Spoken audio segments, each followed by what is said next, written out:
Also, chapter 4, written by Tijani.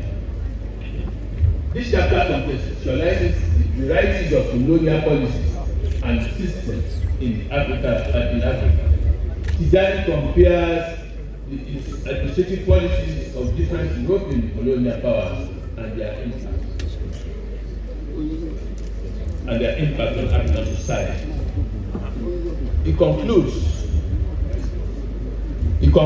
that colonialism reconfigured African societies, leading to long-term underdevelopment and exploitation. In chapter 5, David discusses the global struggle against racism and the importance of reparation. He highlights the outcome of 2001 UN World Conference Against Racism in Durban and the ongoing efforts to address the legacies of slavery and colonialism. Commission argues that reparations are not just about financial compensation, but also about social and political justice. In chapter 6, titled Colonialism, Counter-Hegemony and the Struggle for Human Dignity by Olùtayọ̀ Charles Additional examines the ongoing struggle against neocolonialism and imperialism in Africa.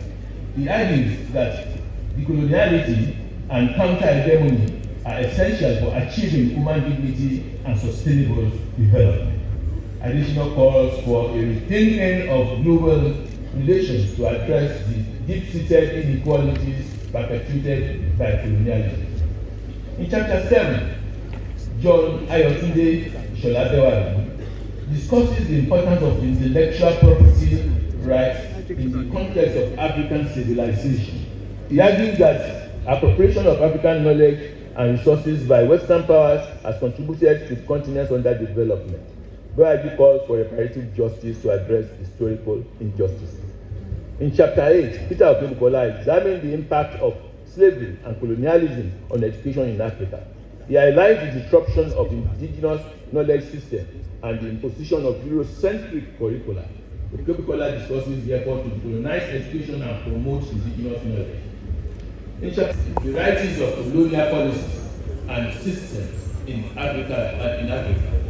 Tijani compares the administrative policies of different European colonial powers and their impact on African society. He concludes that colonialism reconfigured African societies, leading to long-term underdevelopment and exploitation. In chapter 5, David discusses the global struggle against racism and the importance of reparation. He highlights the outcome of 2001 UN World Conference Against Racism in Durban and the ongoing efforts to address the legacies of slavery and colonialism. Commission argues that reparations are not just about financial compensation, but also about social and political justice. Centuries of untold suffering inflicted upon our people that oblige the scholar to compile this book of essays and in this moment that compels us to sharpen our swords and gird our loins. We stand here today to say no more, never again. The book reflects an irrefutable narrative. The European pursuit of the trade along Africa's coasts robbed the continent of its human potential. The kidnapping and abduction of its sons and daughters resulted in genocide, dehumanization, and exploitation not previously witnessed in the history of mankind.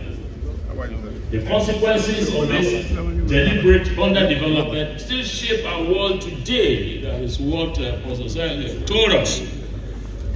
The pernicious bequests of slavery to contend with the historical burden of prejudice and content, accorded only to slaves or lowly, despite and detested human beings. This book does not merely reflect on the past. It calls us to action. The time has come to build without delay an enduring bridge, a platform where our unbreakable bonds can uplift our people, transforming our test resilience and into a resounding victory. We, the descendants of the enslaved and colonized, are the custodians of a legacy that demands more than remembrance. We must build institutions, strengthen alliances, and forge new paradigms that affirm our dignity, our sovereignty, assert our rightful place in the world. Lest we forget, it's more than to remind us. It is to inspire and make us resolute. Never again. It's a crusade to awaken our collective destiny and an urgent call to battle in the continuing struggle to assert our sovereignty in the fashion that enables the fulfillment of the potentials of global Africa. Let us honor our ancestors not merely with words, but with deeds. Let us ensure that the history